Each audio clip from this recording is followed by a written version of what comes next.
भगवान के पास जाओ, वही आपकी रक्षा करेंगे। तो आज बड़ी ही सुंदर भगवान की स्तुति की और भगवान को पुकारा। ओम नमो भगवते तस्मै यत् एतच्चिदात्मकं पुरुषाय बीजाय परेशाय धीमहि कृष्णाय वासुदेवाय देवकी नंदनाय चानंद गोप कुमाराय गोविंदाय नमो नमः। आज बड़ी ही सुंदर स्तुति, लेकिन किसी भगवान का नाम नहीं लिया। सभी देवता इंतजार में बैठे हैं कि आज गजेंद्र मेरा नाम लेगा, लेकिन गजेंद्र ने किसी का नाम नहीं लिया। और जिस स्तुति में किसी का नाम ना हो, किसी देवता का, वह स्तुति भगवान नारायण की मानी जाती है। तो आज भगवान नारायण जो कि मैया लक्ष्मी जी के पास बैठ करके भोजन कर रहे थे, लेकिन आज जब भक्त ने पुकारा तो छोड़ करके आज गजेंद्र की रक्षा करने के लिए आए और ग्राह का उद्धार किया और गजेंद्र की रक्षा। मानो भगवान कहना चाहते हैं कि जो हमारी शरण में है, हम उनका तो उद्धार करते ही करते हैं, लेकिन जो हमारे भक्तों के सानिध्य में है, उनका उद्धार हम और पहले कर देते हैं। तो आज गजेंद्र का उद्धार तो हुआ ही हुआ, लेकिन आज ग्राह का भी उद्धार हो गया और आज अपने भक्तों पर कृपा। इसीलिए भगवान को भक्त वत्सल कहा जाता है। बोलिए श्री भक्त वत्सल भगवान की जय। अब श्री सुखदेव जी महाराज कहते हैं कि हे परीक्षित जी, ये जो गजेंद्र है और ग्राह, भगवान ने इन पर कृपा क्यों की? जीव तो अनेक हैं, लेकिन इन्हीं का वर्णन क्यों आया है? तो ये जो गजेंद्र था, ये पूर्व जन्म में दक्षिण देश का राजा इंद्रद्युम्न था, जो कि युवा अवस्था में ही अपने राजपाट को छोड़ करके एक मलय पर्वत पर रहने लगा।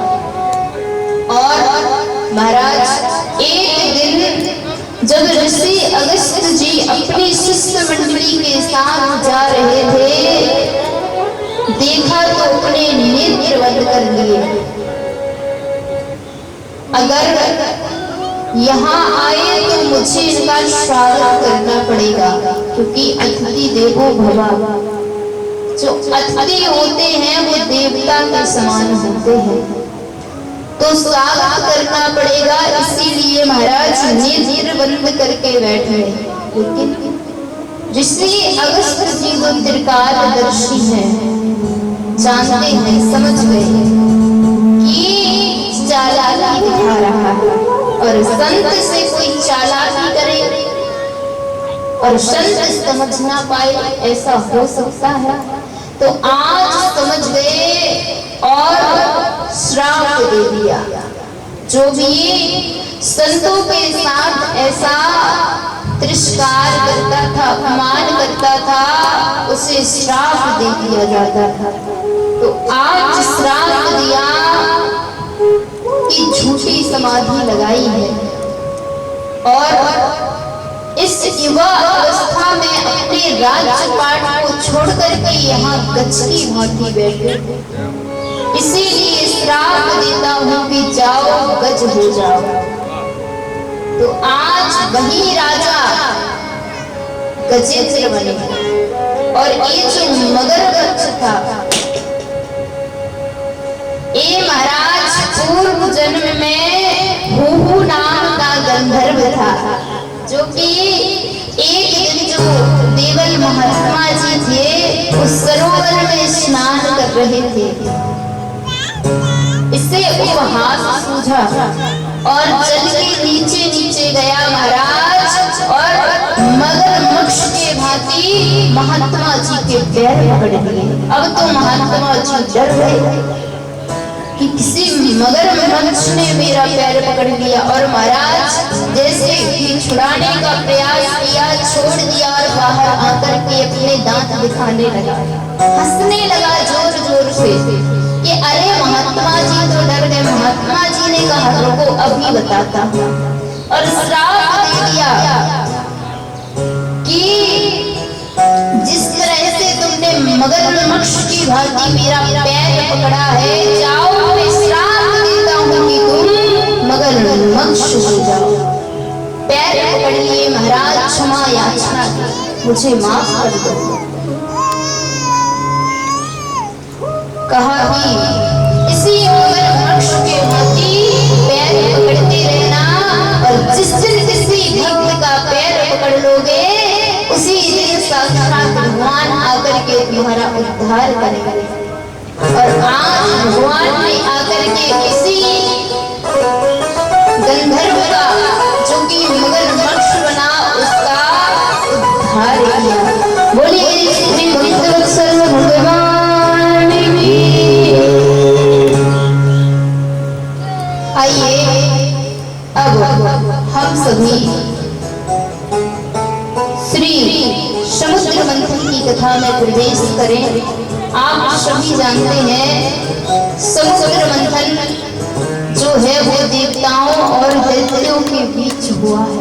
ये जो देवता और दैत्य हैं ये एक ही पिता के पुत्र, जो दैत्य हैं वो दिति जी के गर्भ से और जो देवता है वो अदिति जी के गर्भ से हुए। दोनों जन्मजात शत्रु हैं, लेकिन फिर इनकी मित्रता कैसे हुई और कैसे समुद्र मंथन हुआ?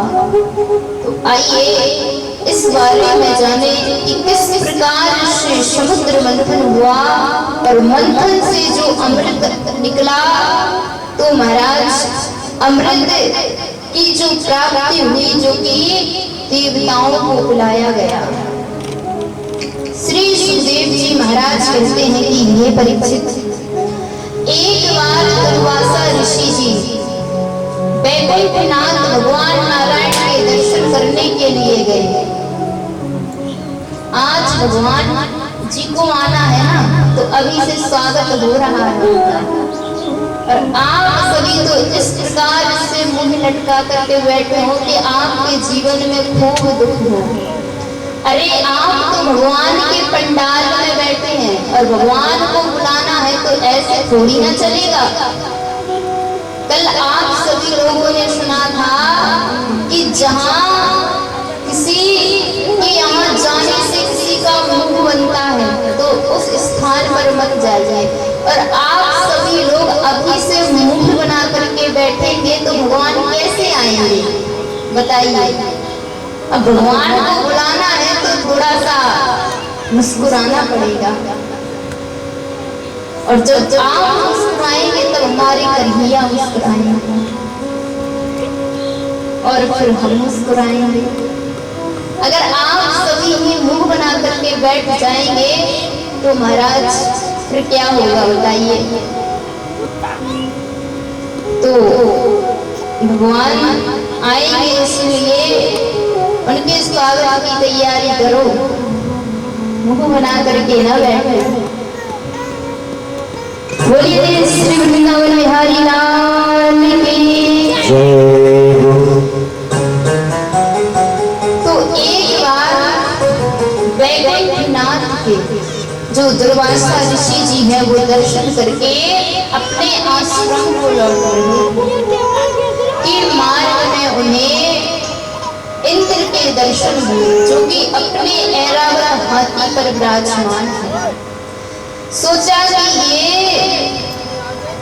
त्रिलोकी के राजा हैं, तो इन्हें भगवान की प्रसादी माला भेंट की। लेकिन इंद्र को अभिमान था, जिसके पास ऐश्वर्य होता है उसे बड़ा अभिमान होता है। नहीं को अस जन्मा जग माही, प्रभुता पाई जाही मदनाही। इस संसार में ऐसा कोई उत्पन्न नहीं हुआ जो ऐश्वर्य को पाकर के मत वाला न हुआ। तो आज इंद्र को भी ऐश्वर्य का अभिमान है, तो इन्होंने उस प्रसादी माला को जो ऐरावत हाथी है उसके गले में डाल। अब महाराज वो तो पशु है, तो माला को लिया और अपने पैरों के तले डाल दिया महाराज, और पैरों से उस माला को चलने लगा। जब दुर्वासा मुनि ने ये दृश्य देखा तो बड़ा क्रोध आया कि आज भगवान के प्रसाद का ये अपमान। तो इंद्र को श्राप दे दिया कि जिस ऐश्वर्य के मद में चूर होकर के तुमने भगवान के प्रसाद का तिरस्कार किया, जाओ मैं श्राप देता हूं कि तुम उसी ऐश्वर्य से रहित हो जाओ। और महाराज आज सभी देवता अपने ऐश्वर्य से रहित हो गए। घर घर था महाराज बेघर हो गए। जहां अभिमान होता है ना, वहां ज्यादा दिन तक ऐश्वर्य नहीं टिक पाता है। तो आज सब बेघर हो गए। अब भागते हुए महाराज भगवान के पास पहुंचे। भगवान ने कहा कि आपका जो ऐश्वर्य है वो समुद्र में समा गया है। अब आपको पुनः पाने के लिए समुद्र मंथन करना पड़ेगा, और समुद्र मंथन करने के लिए 2 पक्ष चाहिए। तो आपको दैत्य पक्ष से संधि करनी पड़ेगी, मित्रता करनी पड़ेगी। अब मित्रता कैसे करें महाराज? तो भगवान बताते